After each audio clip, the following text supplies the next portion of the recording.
Ricardo Salinas Pliego está, no sé si de manera voluntaria, o incluso intencional, consciente, yo creo que él ha salido a tratar de cubrir un vacío que ha dejado la oposición en nuestro país. Lo hizo en absoluta libertad y no tiene nada de malo desde mi punto de vista que Ricardo Salinas Pliego haya salido a decir, mi grito es este, ¿no? No, pues Y habla de la vamos por esto. pluralidad, Y etcétera. así Sí. creo que debe de ser, ¿no? O sea, ese sería lo primero, lo más importante decir, lo hizo y no fue ilegal, lo hace conforme a la ley y es su derecho a hacerlo. Perfecto. Segundo punto es, entonces sí que, ¿por qué se da? Pues porque está, desde mi punto de vista, supliendo algo que él ve que hace falta y es una oposición que prácticamente está desaparecida, no porque el gobierno la haya suprimido o haya hecho algo, sino porque no tiene propuesta.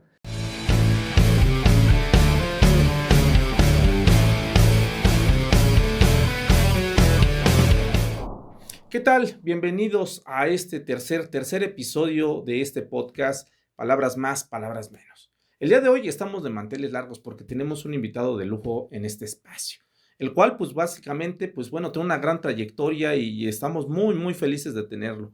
Al ex senador Israel Zamora.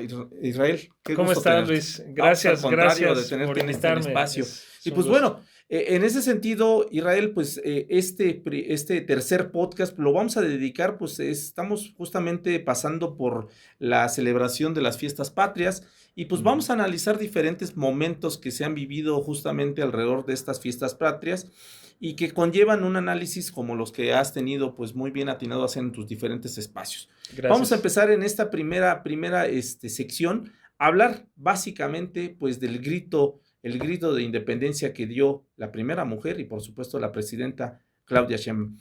Senador, bueno, la costumbre de decirle senador. Gracias. ¿Cómo lo viste? Bueno, es histórico porque es el primer grito que da una mujer en nuestro país, ¿no? Algo que nosotros dábamos por sentado que, o sea, no brincaba, ¿no? En los años previos era normal que siempre vieras a un hombre dando el grito y por eso esto es histórico, una mujer que además en las arengas agrega a muchas mujeres que la historia, pues al menos en nuestra época, o sea, en la mía, en la escuela no te enseñaban mucho de su historia, de ellas, ¿no? De lo que habían vivido, de cómo muchas de ellas actuaron como espías insurgentes. Exacto. Que obtenían información muy valiosa para la lucha insurgente en nuestro país y de independencia. Entonces, eso fue muy simbólico, creo. También el hecho de que esto se comience a replicar en las escuelas.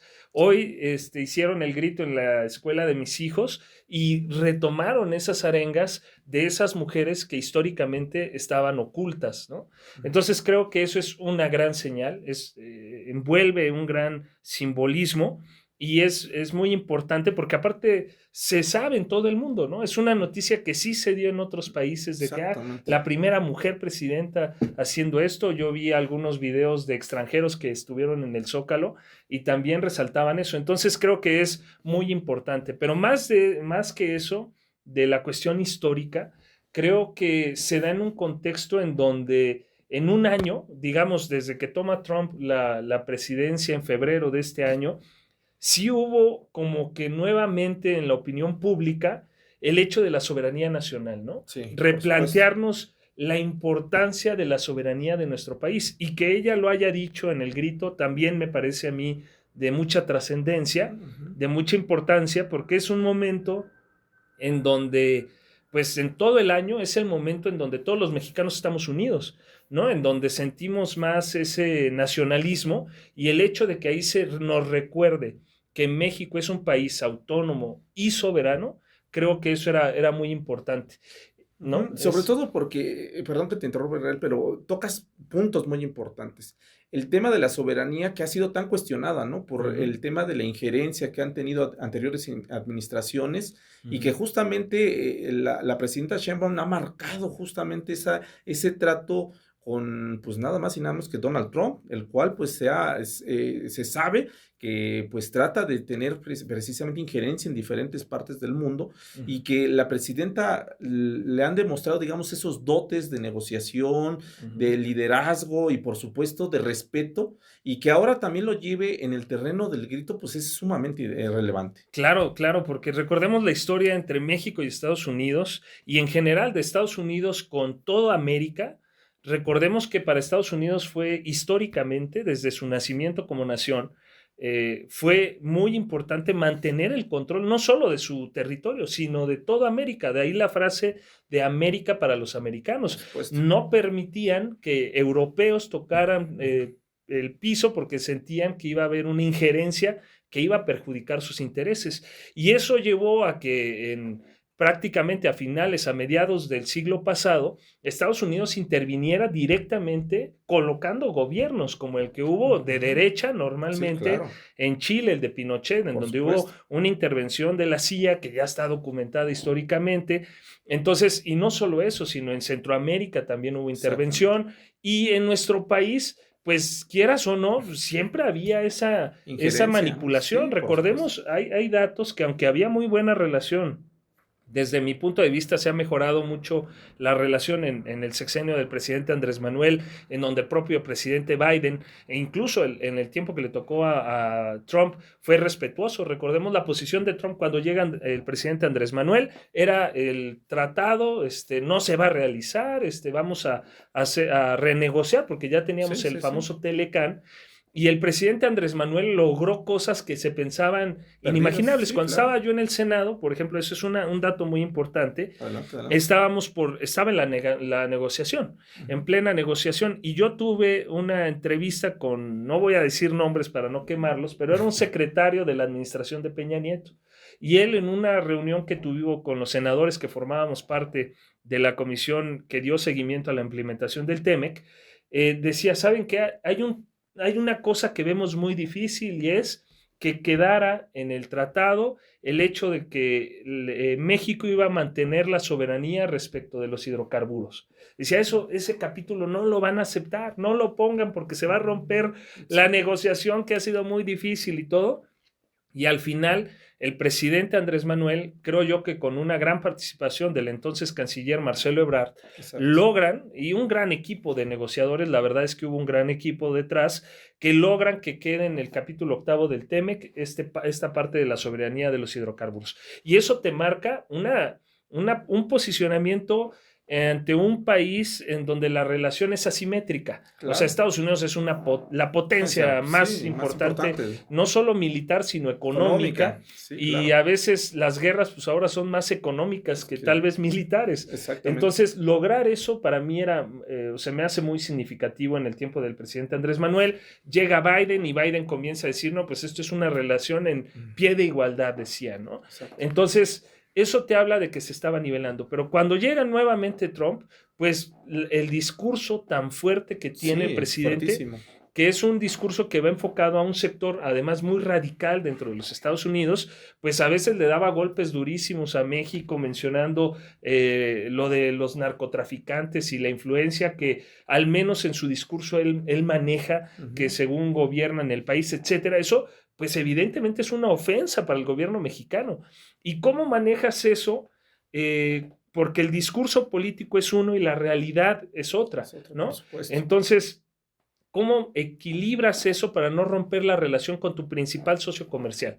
México, en el tiempo de Andrés Manuel, logró ser el principal socio comercial de Estados Unidos, porque antes, en los gobiernos del PRI y del PAN, pues nunca se logró. Era China y Canadá, y así se peleaban China y Canadá a primer lugar, y llegó el momento en que China se convirtió en el socio comercial más importante de Estados Unidos, y con Andrés Manuel fue la primera vez que México venció a China, venció a Canadá, y se colocó como el primer socio comercial. Entonces, ¿cómo mantienes esa buena relación? Además, tienes a más de 40 millones de mexicanos viviendo allá. O sea, el país para mí más importante en la relación diplomática para México es Estados Unidos, porque allá tenemos a una tercera parte de los mexicanos. O sea, de cada 4 mexicanos, 1 vive allá. Entonces, todos prácticamente tenemos un familiar o pariente viviendo en Estados Unidos y eso es importantísimo para México, no salir a reaccionar y, pues tú me dijiste esto, pues ahora yo salgo y te digo esto. Sí. No es así. Y creo que la presidenta ha hecho un gran manejo en la relación, manteniendo la soberanía. Recordemos estos incluso discursos que decían que iban a intervenir, que iban a bombardear México, algunos lo han llegado a manejar. Sí. O lo han solicitado. Lo han solicitado, otros han ido a Fox, ¿no? Lili Telles y también por ahí Alito Moreno ha ido a ciertos que se entiende como a pedir ayuda y más bien se entiende como una solicitud de intervención, ¿no? Exactamente. Entonces, si quieres luego hablamos de eso, pero decir que ha sido un buen manejo. México, a pesar de todo esto que puede parecer un caos de los discursos de Donald Trump, México ha logrado ser el país actualmente, en este momento, que menos aranceles tiene frente a Estados Unidos. Claro. O sea, el país que menos aranceles o barreras arancelarias tiene con Estados Unidos es México en este momento. Y era, por supuesto, entonces, en su discurso, y por supuesto, esta suerte pues de exaltación popular que es el grito o la conmemoración del grito, pues era necesario, por una parte, la reivindicación del papel de la mujer en el ámbito público y sobre todo en el ámbito político. Y ahora con el tema de la soberanía, pues es importantísimo en todos los sentidos, porque también se le cuestionó por qué no dijo la cuarta transformación, por qué no habló inclusive de la parte, digamos, de todo lo que lleva este movimiento, por qué darle tanto énfasis, digamos, a la soberanía, pero ahorita con lo que acabas de decir, pues queda mucho más claro por qué es tan importante en este momento, en esta coyuntura, hablar de la soberanía. Sí, y yo creo que la política, tú lo sabes muy bien, tú eres un gran analista, das clases en una de las universidades más importantes de nuestro país, pero la política tú tienes que tener esa sensibilidad de cómo están las cosas, ¿no? Yo creo que el presidente Andrés Manuel, ¿por qué salió a decir viva la 4T? Porque la 4T, por medio de él, que fue, digamos, el instrumento principal de la cuarta transformación, claro. Él logró destruir a un sistema que estaba para beneficiar a unos cuantos y no a la mayoría del pueblo mexicano. Entonces, creo que exaltar la cuarta transformación fue, además en el último de sus gritos, muy simbólico, ¿no? Creo que fue una cuestión de simbolismo que todos entendimos los que formamos parte de la cuarta transformación. Pero ahorita yo creo que ya no era necesario. Creo que en este momento omitir eso es también hacer un llamado a la unidad, a decir por parte de la presidenta, no solo gobierno para los de la cuarta transformación, gobierno para los del PAN, gobierno para los del PRI, gobierno para todos, y creo que fue muy acertada la decisión. Aparte, si lo haces muy largo, pues imagínate, sí, ¿no? Entonces creo que son momentos distintos, y creo que por supuesto la presidenta lo leyó de manera excelente y creo que fueron para mí acertadas las arengas que dio la presidenta en el grito. Perfecto, pues en ese sentido, estimado Israel, creo que das un muy buen panorama sobre el papel, la importancia y sobre todo las palabras que pronunciara la primera presidenta de México en este primer informe, en este primer grito de la independencia encabezado por una mujer. Así es. Bueno, en ese sentido, pues nos vamos a nuestra segunda sección y continuamos. Bueno, continuamos en este tercer episodio de nuestro podcast Palabras Más, Palabras Menos. Y como ya es una costumbre en esta segunda sección, vamos a abordar nuestra lotería, ¿sí? Juego tradicional mexicano, pero adaptado al estilo de nuestro podcast. Y en esta segunda sección, pues vamos a dedicarle justamente la lotería a nada más y nada menos que a la presidenta Claudia Sheinbaum, a la presidenta de México. ¿Por qué le dedicamos justamente esta sección de la lotería de Palabras Más, Palabras Menos? Porque durante la semana pasada la presidenta Claudia Sheinbaum pues cargó básicamente con la responsabilidad de poder argumentar, explicar y justificar los diferentes impuestos que se van a aplicar a el proyecto de presupuesto del 2026. La presidenta Claudia Sheinbaum hizo circo, maroma y teatro para poder explicar y argumentar las razones de por qué son necesarios estos impuestos. Y por ello, en ese sentido, la presidenta Claudia Sheinbaum en esta segunda sección de nuestra lotería de palabras más, palabras menos, se lleva sin lugar a dudas que la carta o la pieza de la lotería dedicada al mundo, porque cargó básicamente con la responsabilidad de pues justificar el proyecto de egresos económico de nuestro país en el 2026.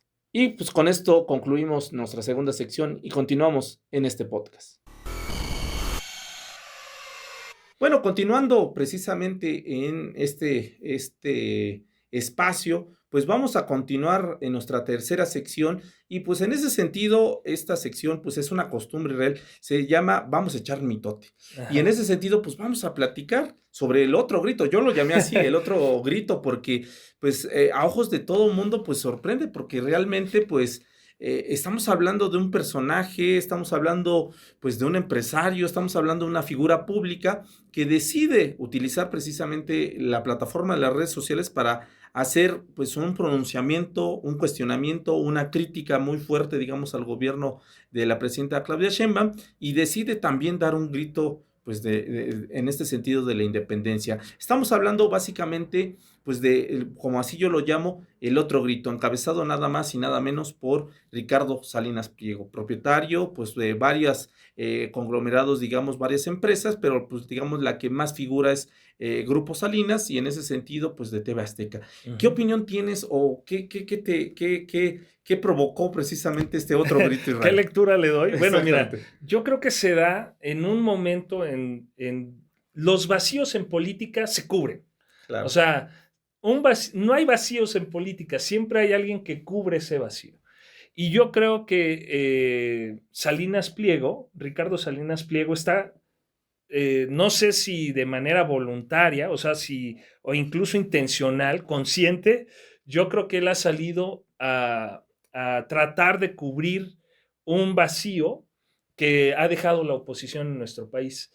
La oposición política, que normalmente está representada por los institutos políticos, que son los partidos políticos, normalmente tienen una propuesta alternativa, ¿no? Que va en contra de aquella propuesta que tiene el gobierno en turno. Sí, claro. En este caso, la propuesta, y se los he dicho yo en algunos otros espacios a los compañeros de la oposición, sí, que tú puedes disentir, ¿no? En México debe de haber esa libertad. Primero, decir, lo hizo en absoluta libertad y no tiene nada de malo desde mi punto de vista que Ricardo Salinas Pliego haya salido a decir, mi grito es este, ¿no? No, pues habla de la pluralidad, etcétera. Y así creo que debe de ser, ¿no? O sea, ese sería lo primero, lo más importante decir, lo hizo y no fue ilegal, lo hace conforme a la ley y es su derecho a hacerlo. Perfecto. Segundo punto es, entonces sí que, ¿por qué se da? Pues porque está, desde mi punto de vista, supliendo algo que él ve que hace falta y es una oposición que prácticamente está desaparecida, no porque el gobierno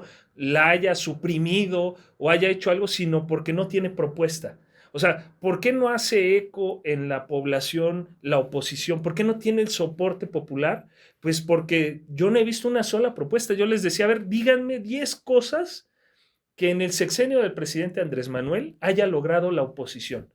O sea, que se haya materializado en las casas, en las mesas del ciudadano común. 10 cosas, díganme. Y va a ser muy difícil que las encuentres. Tal vez si haces un estudio en todo el país y vas a encontrar 10 cosas que digas, mira, los mexicanos en general se beneficiaron durante el último sexenio por la oposición, por el PRI, PAN, PRD, en esto, o MC en esto. Y va a ser muy difícil que lo encuentres. O al menos que la gente incluso esté consciente que eso vino por parte de la oposición, que eso es todavía más complicado. Tú lo sabes, sí, ¿no? En comunicación. Sí, totalmente. Consulten aquí a Luis, que es un experto en comunicación, pero la verdad es que eso ha generado un vacío. Y muchos sectores que antes eran defendidos por el PRI, PAN, PRD, como este sector de gente muy rica, en donde sacan en sus redes sociales en yates, en donde dicen, miren, mientras ustedes van en carro, en el tráfico yo voy en mi helicóptero. Sí, o sea, pues es otro sector de la población que también tiene derecho a tener representantes. Por supuesto. Y antes era el PRI, PAN, PRD, pero ahora ya ellos sienten que no están defendiendo bien sus intereses, así lo leo yo, y dicen, pues dicen que si quieres algo bien hecho, hazlo tú mismo, ¿no? Entonces exacto. yo creo que ya ahora los empresarios que antes utilizaban a una fachada, que era el PRI, el PAN, el PRD, pues ahora deciden, pues vámonos directos. Habla de su desesperación también, ¿no, Israel? O sea, ¿tú no ves Pues una desesperación en ese yo sentido? creo que, mira, la realidad es que él ha visto afectados sus intereses, no solo por la parte del gobierno, sino, por ejemplo, ha venido en las últimas décadas una decadencia de las televisoras en general, ¿no? Ujú. Que como tú decías, creo que la más importante puede ser TV Azteca. Y eso no es producto de Morena o del gobierno No, de la pues Cuarta es Transformación, sino es la dinámica. Pues Netflix ha robado, lo vimos en la pelea sí, el fin de semana pasado, sí, claro. la pelea del Canelo más vista que el partido de América No, Chivas, que América se puso Chivas, al sí. mismo tiempo para competir. Entonces, un sector que tenían las televisoras todavía como dentro de su gremio era el fútbol, los deportes, ¿no? Netflix te ganaba en todo lo demás, excepto en los deportes. Pues bueno, Deportes, pues ya se les metió ahí. Y exacto. entonces viene una decadencia de las televisoras. Él es, como tú dices, uno de los principales, ¿no? En fútbol, para mí, yo siempre veo el fútbol a través de TV Azteca, lo Sí, tengo que sí, sí, sí. No, reconocer ahí pues con muchos, ¿no? Martinoli Creo que y todos. todos ahí lo ves, Sí, ¿no? claro. Entonces, eso también se le va a comenzar a afectar a él. Y yo creo que más que eso, pues son las cuestiones de los litigios que tuvo en materia fiscal, que fueron muy escandalosos, Ujú, ¿no? ujú. De miles de millones de pesos que estaban en litigio desde hace décadas y que todo esto viene a sumar a esta narrativa. Él comenzó a tener hace un par de años una narrativa muy dura, muy Sí, fuerte, muy fuerte. con personajes que son parte de Morena, de nuestro partido, y que comenzaba a atacar y un lenguaje, desde mi punto de vista, a veces hasta irrespetuoso, pero bueno, en su libertad, pues él puede Claro. decirlo, ¿no? No estamos de acuerdo, incluso creemos que a veces es una falta de respeto y que a veces incluso puede ser considerado como violencia política en contra de mujeres, pero bueno, fuera de eso, creo que él ha ido tomando este espacio y no creo que vaya a funcionar, Luis. O sea, ¿cuál es, si tú me dices a mediano, largo plazo? No creo que vaya a ser una oposición que llegue como él lo dijo, ¿no? A Que vamos suplir, a llenar a ese suplir, espacio. a quitar, a sacarlos. Lo veo muy difícil. Primero porque defienden intereses que no son los de la mayoría Sí, del son pueblo. la minoría en ese Segundo, sentido. porque él toma mucho el ejemplo. Recordemos, por ejemplo, un evento que hubo en Estados Unidos en donde estaba Milley y estaba Ricardo Salinas Pliego en un sector de los más conservadores que apoyan a Donald Trump. Y yo creo que un ejemplo que podemos tener en América Latina pues es Milei. Sí, Y claro. Milei, que tuvo 2 años de un gobierno que fue, algunos dicen muy controvertido, unos dicen que sí tenía el apoyo popular en Argentina, otros dicen que no, otros dicen que sí le fue bien en la economía, otros dicen que es un caos, pero cuando tú ves lo importante que son las últimas elecciones, en la capital, pues pierde, Derrota, se sí. desfonda. Y nuevamente dices, ¿por qué? ¿Por qué la 4T, en lugar de desfondarse en su primera victoria, se Aumentan, sí, fortaleció y ganó? exacto. Y los estados que no gobernaba, ahora Los, se gobiernan, ¿no? exactamente. Entonces, ¿por qué? Porque ha habido resultados en la gente. Entonces, más allá de la demagogia, que muchas veces la derecha utiliza la demagogia como una herramienta para conquistar el electorado, creo que al no ver resultados en Argentina dicen, oye, está padrísima tu idea tan revolucionaria, esta idea que trajiste como para romper con todo lo que no ha funcionado y que nos tiene en una crisis económica, pero cuando ven que en su casa, en su mesa, no se materializa el bienestar, pues dicen, lo siento, no fue la Exacto. opción, ¿no? No vive, no come uno palabras o discursos, sino hay muchas cosas más que se necesitan para satisfacer las necesidades elementales de una familia y el discurso no las suple. Entonces creo que eso es lo que podríamos esperar en caso de que la derecha en México, representada a través de Ricardo Salinas Pliego, llegara al poder. Muy bien, no, pues la verdad sí, estoy de acuerdo contigo en todos los sentidos, Israel, porque vemos ahí básicamente pues esta ausencia y este debilitamiento bueno, vamos a llamarlo así, de la oposición y por supuesto de esta visión, digamos, ideológica de la derecha, ¿no? Yo lo he dicho en muchas ocasiones, en diferentes espacios, a la derecha y por supuesto a la oposición le falta un proyecto. Y en ese sentido, esa ausencia de proyecto, pues no puede suplir básicamente todo lo que es el ámbito básicamente de pues esta parte comunicativa que es muy fuerte que tienen, pero que no pueden suplir al momento de materializar, ¿no? Claro. De nada sirve, digamos, los discursos, como bien lo señalas, si no hay que comer el día de hoy, ¿no? Claro, sentido, a ver, ¿no? por ejemplo, mira, hace poco se da el dato que les duele mucho, ¿no? 13.4 millones de personas salen de la pobreza con el modelo, con la política de la cuarta transformación que implica Morena, PT Verde, ¿no? Entonces, 13.4 millones de personas salen de la pobreza. ¿Cuál es la propuesta de la oposición frente a eso? No la hay. O sea, que tú digas, oigan, que salga Ricardo Anaya, ¿no? Que tiene el espacio, tiene el tiempo, tiene el escenario, tiene los micrófonos para ser escuchado y que salga y que digan, oigan, si hubiéramos hecho esto, en lugar de 13.4, ahorita tendríamos 28. No la hay. Sí, no hay una propuesta, solo son críticas, chismes, calumnias, y la verdad es que eso, ofensas en algunos casos, y eso ya la gente dice, oye, sí está chido tu cotorreo, pero pues eso no, no nos da. No, yo quiero que mi hijo tenga una buena educación. Exacto. Yo quiero que mi hijo no tenga las carencias que yo tuve cuando yo era niño. ¿Qué propones tú? Porque mira, acá le están dando becas a los estudiantes. ¿Por qué ustedes nunca las dieron? Claro. Ahora, ¿cuál es la propuesta? A ver, si no son becas la manera, ¿qué manera sí es? Entonces, la oposición para mí está perdida y mientras no cambie eso, o sea, mientras no salgan con propuestas que digan, oigan, sí, Morena sacó a 13.4, pero si hacemos esto así, A, B, C y D, podemos llegar a 40. Ah, bueno, pues entonces, hasta ese momento no vamos a tener una oposición seria, desde mi punto de vista, que tenga posibilidades de ganar las elecciones. Pues sí, pues en ese sentido, y con ello cerramos esta parte, mi estimado Israel, yo comparto contigo y lo digo como con las mismas palabras que decía el expresidente Andrés Manuel López Obrador. Creo que la oposición sigue moralmente derrotada en todos los sentidos. Bueno, nos vamos a la siguiente sección de este podcast. Bueno, seguimos y les agradezco muchísimo que continúen con nosotros en este podcast. Y ahora, en nuestra cuarta sección, pues como ya saben y ya es también toda una tradición en este espacio, pues vamos a dedicar el soundtrack político de la semana. Y en este soundtrack político de la semana, pues se lo dedicamos al ex secretario de Gobernación y hoy senador de la República, Adán Augusto López, quien básicamente hace unos días, o más bien el fin de semana, pues cobró nuevamente notoriedad, no por sus actividades, sino básicamente por uno de sus ex colaboradores. En este caso, el secretario de Seguridad o ex secretario de Seguridad cuando él era gobernador de Tabasco.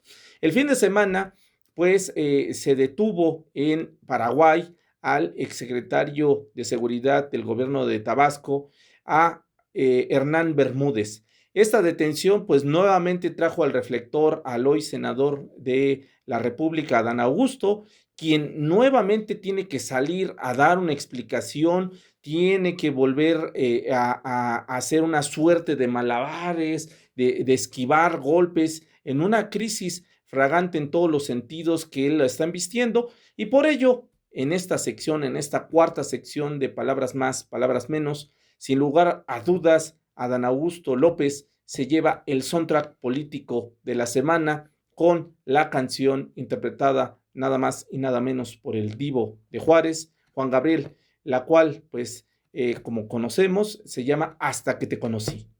Este es el soundtrack político de la semana. Continuamos en Palabras Más, Palabras Menos. Bueno, pues ya estamos de regreso en esta última parte de este podcast. En ese sentido, pues como ya es una tradición en este espacio, pues también tenemos una parte, digamos, picaresca para dar un poquito de qué hablar. Y pues en ese sentido, pues en esta semana, pues hubo muchos elementos que dan de qué hablar, mi estimado Israel. Y pues más bien en ese sentido, fue el motivo del grito de la independencia. Muchísimas personas, como ustedes lo saben, pues lo conmemoraron en diferentes espacios, presidentes municipales, gobernaturas y por supuesto alcaldías. Y hubo algunos de ellos, pues, que tuvieron algún chascarrillo en ese sentido, mi estimado Israel. Y pues bueno, aquí tenemos el claro ejemplo, pues, que de tantos, hay que decirlo así, el del el alcalde Juan Carlos Hernández Ruat, que confundió. El alcalde es precisamente encabeza el gobierno de Azcacega, ahí en Campeche. Y en ese sentido, pues tuvo ahí un pequeño chascarrillo que vamos a ver a continuación. ¡Viva Miguel Hidalgo y Costilla! ¡Viva Josefa Ortiz de Pinedo! ¡Viva Ignacio Allende! ¡Viva Leona Vicario! ¡Viva José María Morelos y Pavón! ¡Viva Vicente Guerrero! ¡Vivan las heroínas y los héroes anónimos! Bueno, pues ya escuchamos este pequeño chascarrillo, mi estimado Israel, y como lo repito, este es un ejemplo de varios que hubieron. Y como tal, pues es para amenizar y platicar, pues a cualquiera a veces se nos va, ¿no? A veces en vivo, tú lo sabes, estás en diferentes espacios, que a veces confundimos nombres, nos enredamos con algunos datos o palabras, y en ese sentido, pues, ¿qué opinas de estos pequeños chascarrillos? Pues que se juntó el hambre con las ganas de comer, ¿no? ¿Cómo dicen? Sí, exactamente. O era tanto el ánimo, ¿no? A veces el ánimo. Que fíjate, yo creo que se juntó los nervios, ¿no? O sea, que te da el evento, o la euforia, la ¿no? euforia, también la emoción y que toda la gente de repente pues, te ponga atención a ti y estén al pendiente. Se juntó eso con ver mucho la escuelita de Jorge Ortiz de Pinedo, ¿no? Sí, totalmente, ahí se entonces, fueron las dos cosas que se sumaron. Yo creo que él era fan, no lo sé. Y pues ahí vamos, ¿no? Sí, fíjate que yo sé que tú das clases y creo que en materia de comunicación, lo que yo he aprendido, porque también a mí me tocó ver, gracias a Dios, todos tenemos una pifia, ¿no? Sí, claro. Pero yo creo que a algunos compañeros les tocó en la Cámara de senadores, me tocó ver que a veces, pum, hay una cosa. Cuando tú haces algo bien, pasa inadvertido, Luis. O sea, tú vas a hacer 500 podcasts y bien, ¿no? Y pasa a veces inadvertido. Ahí claro. Uno, lo que dices y todo, así, te ven y sí. Pero en cuanto tengas un error, los que tú pensabas que no te veían, los reflectores salen y órale, y pum, y te van a hacer público, ¿no? Entonces, si tú, me tocó ver compañeros que se subían, todo lo hacían bien. Nadie así, o sea, no X, pero pasaba, ¿no? Pero tenían un error y pum, se maximizaba. Entonces yo lo que le decía a mi equipo era, miren, hay dos cosas a las que tú le debes de tener muchísimo respeto, y es a los medios de comunicación y a la tribuna. Claro. O sea, no te puedes subir a una tribuna así sin una preparación. O sea, con la falsa confianza, yo soy el presidente municipal, yo me la sé de todas, todo mundo me dice señor, todo presidente. Sí, presidente. Pues a veces se te sube, ¿no? Sí, claro. Sí, ya me pusieron ahí el atril, sí, pues ahorita voy. No puedes improvisar en política y no puedes improvisar en medios de comunicación. Son las dos. O sea, yo les decía a mi equipo, siempre te tienes que preparar, siempre, todos los días, porque en el momento que tú subestimes, es como un mantra, ¿no? No sé, así como que totalmente. Si tú le faltas el respeto a la tribuna, al podio, siendo una autoridad, o a los medios de comunicación, eso se te va a revertir. Y creo que pudo ser el caso, ¿no? Sí, siempre totalmente. Te tienes que preparar.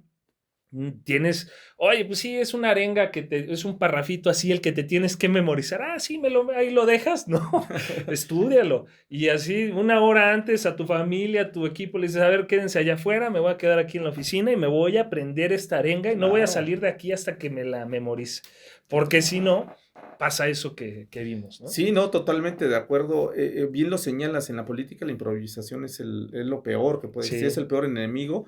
Y creo en ese sentido, y más en un evento que es pues tan concurrido, tan grabado, tan monitoreado, y pues con tanto, digamos, vamos a decir, pues está incrustado en nuestra piel y todo eso, que venga una persona y no se lo tome, digamos, con el debido, digamos, la debida disciplina, y cometa, digamos, este error, pues sí es digamos, en ese sentido, pues es digno, digamos, de señalar y revisar. Sí. Pero pues no deja pues como tú bien también lo señalas, los nervios a veces te juegan mal.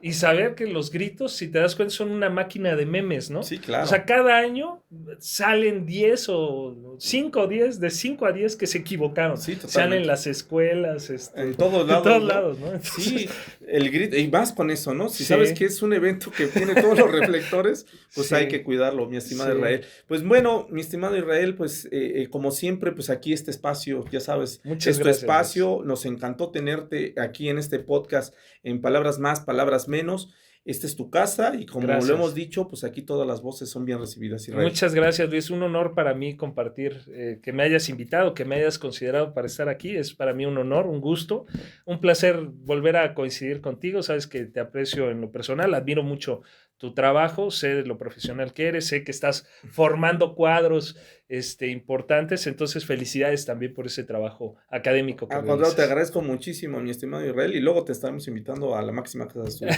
Con gusto, ahí vamos a estar. Pues bueno, concluimos esta tercera emisión de Palabras Más, Palabras Menos. No olviden seguirnos en todas nuestras redes sociales, darle like, comentar y por supuesto suscribirse a este canal. Soy Luis Ángel Hurtado y nos vemos en la siguiente emisión.